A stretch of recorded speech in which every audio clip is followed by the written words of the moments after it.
Hi everyone, I'm David Fisher, and this is Presidential Chronicles, the series of books and videos on American history as seen through the lives of the Presidents of the United States. This episode is from the life of Abraham Lincoln, and the focus is tide turns. The year is 1863. Lincoln has just issued his Emancipation Proclamation, but he knows that for that to mean anything, he needed military victories. He had just fired his commanding general, George McClellan, out after the Battle of Antietam, and in is Ambrose Burnside as the new commanding general, and Lincoln is encouraging him to take the fight to the enemy. That's what he did. Burnside in Virginia goes after the Confederates at Fredericksburg. He continues to send wave after wave of Union soldiers against a strong defensive line behind a stone wall up a hill. The Confederates held. A bad defeat for the Americans, or for the Union Army at Fredericksburg, such that Lincoln made another change. This time he went with Joseph Hooker. Fighting Joe Hooker, very popular with the men. He improved conditions in the camp. He wanted to report directly to the president. The president said, fine, go after the Confederates. That's what Hooker decided to do, was going to do a full assault on Richmond, the capital of the Confederacy. He never got past Chancellorsville, Virginia. That's where the Confederates were. They counterattacked, another loss for the Union soldiers, and Lincoln was described as just so broken, so dispirited, and so ghost-like. Clasping his hands behind his back, he walked up and down the room saying, my God, what will the country say? What will the country say? Well, the Confederates did also have a loss at Chancellorsville, a significant one in Thomas Stonewall Jackson. General Lee's most reliable commander was killed in a friendly fire incident at Chancellorsville, and this would certainly hurt the Confederates down the road. But for now, in terms of the battles, the Confederates continued to win. In the meantime, Abraham Lincoln continued to issue arrests in the North. And remember, he had suspended the writ of habeas corpus from the very beginning of the war, constitutionally questionable, as we had talked about in previous episodes. They were up to now about 10,000 people being held in northern military prisons who were either thought to over dissent against the U.S. government or in support of the Confederacy. Now, Congress finally came through and gave the suspension of habeas corpus to Lincoln as a constitutionally protected Article I responsibility. Congress passed that, and these arrests continued to mount. And there was criticism in the North, in fact, some intentionally provocative. A former congressman by the name of Clement Vallandigham was among those who was railing against the administration, in fact, almost trying to bait the administration into taking some action to make their point. And Vallandigham held a rally, Mount Vernon, Ohio, in which part of his address said that the men in power are attempting to establish a despotism in the country more cruel and more oppressive than ever before existed. Well, sure enough, the military arrested Vallandigham, and the cabinet got together with President Lincoln to figure out what to do. They didn't want to make a martyr of the cause, and so they decided to let Vallandigham go, but not in the North. They escorted him to the Confederate lines and let him go. If you want to be part of the Confederacy, go right ahead. Well, Lincoln didn't stop there because, again, there was still this criticism about his perhaps abuse of constitutionally protected rights for individual citizens in the North, and Lincoln wanted to again explain himself like he had done before, and this was in an open letter handwritten more than 20 pages long to Erastus Corning, but clearly meant for the American people. Lincoln's point was simple. I've got to fight fire with fire if we're going to win this thing. The rebels can't be allowed to fight under one set of rules, and we have to fight with our hands tied behind our backs because of this thing called the Constitution. That will simply end up in a loss, and the Confederates will win, and he wasn't going to have that. According to Lincoln, from this material, under cover of liberty of speech, liberty of the press, and habeas corpus, they, the rebels, hope to keep on foot amongst us a most efficient corps of spies, informers, suppliers, and aiders and abettors of their cause in 1,000 ways. They're going to take advantage of the fact that we're law-abiding and following the Constitution, but if we do that, we're going to lose, and he couldn't let that happen as President and Commander-in-Chief. He went further. Lincoln said of how little value the constitutional provision I have quoted will be rendered if arrest shall never be made until defined crime shall have been committed. Now, in the letter, Lincoln then wrote out a bunch of names of Confederate leaders, and then he said the very highest places in the rebel war service were all within the power of the government since the rebellion began and were nearly as well known to be traitors then as now. Unquestionably, if we had seized and held them, the insurgent cause would be much weaker. But no one of them had then committed any crime defined in the law. Every one of them, if arrested, would have been discharged on habeas corpus, where the writ allowed to operate.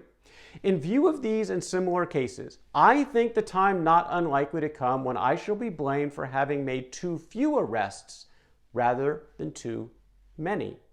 Well, this was the farthest any president had ever gone in terms of sanctioning the violation of individual liberties for the pursuit of the greater good. This was the ultimate ends justifies the means letter from Abraham Lincoln. To save the Union, we might have to break the Constitution a little bit here and there, but if the rebels are going to play by one set of rules, we can't be held with our hands tied behind our backs with a different set of rules, and therefore, if we had to lose some things in the short term to gain the greater good, that's exactly what he was going to do as commander-in-chief.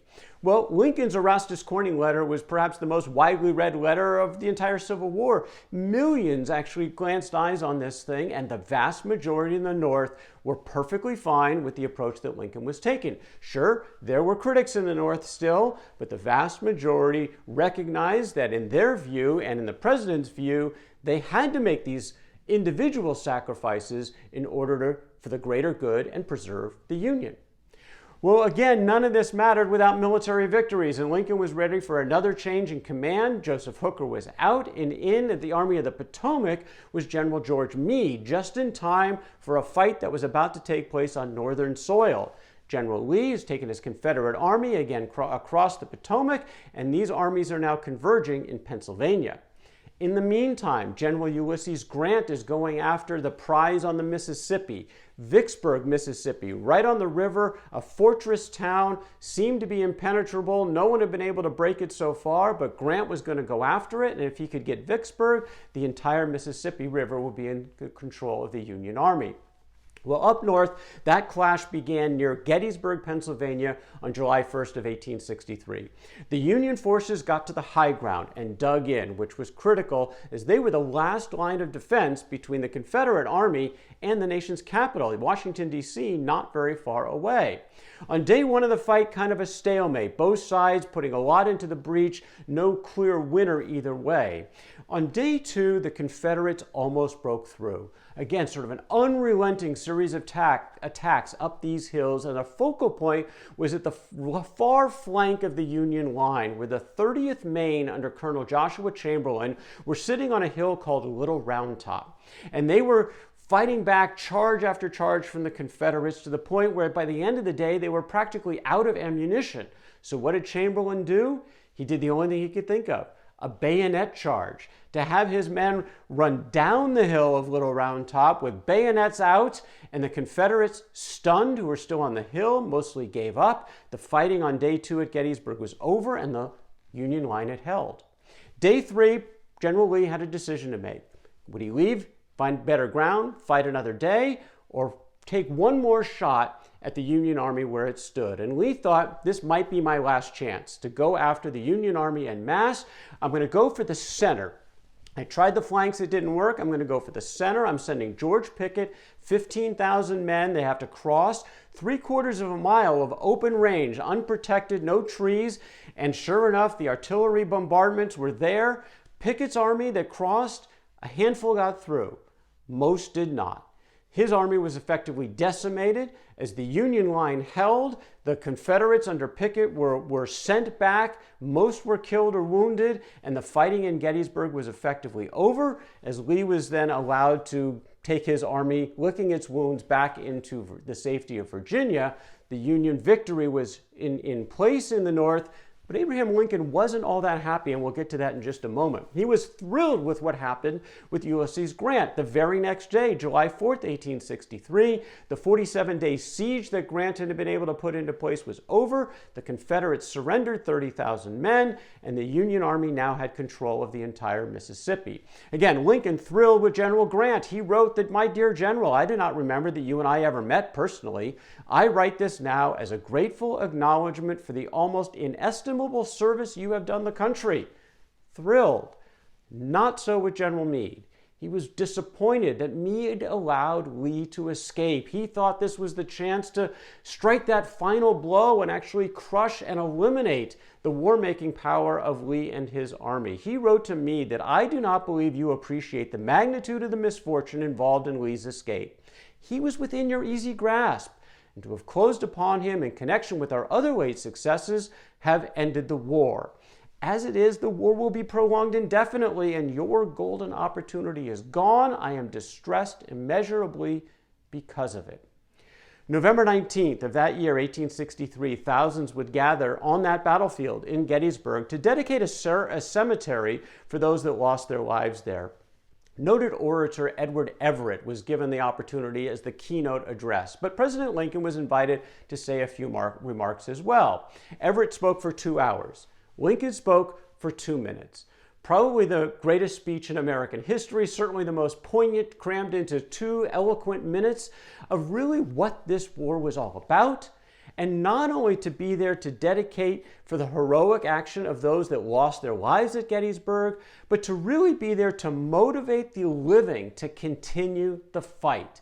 This is a fight worth fighting, according to Lincoln. They had to keep it up. Those that were still living had to be so dedicated to continue the fight so that that nation, under God, can have a new birth of freedom, and the government of the people, by the people, and for the people shall not perish from the earth. The words from Abraham Lincoln. I would encourage you to read that Gettysburg Address in full to really understand what this fight was about and why Lincoln believed it needed to continue.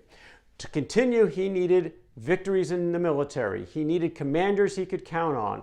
After the battle at Vicksburg, Lincoln put Grant in charge of all of the armies in the West. Grant immediately took his forces to Chattanooga. He broke through the Confederates at Missionary Ridge, kicked the Confederates out of Tennessee, and as 1864 was coming around, Lincoln was ready to go all in with Ulysses Grant. But that's the story for another day. That is Abraham Lincoln and Tide Turns from the life of Abraham Lincoln. For more presidential chronicles, check out my books on Amazon.com, and don't forget to subscribe to my YouTube channel. Until next time, I'm David Fisher, and this is Presidential Chronicles.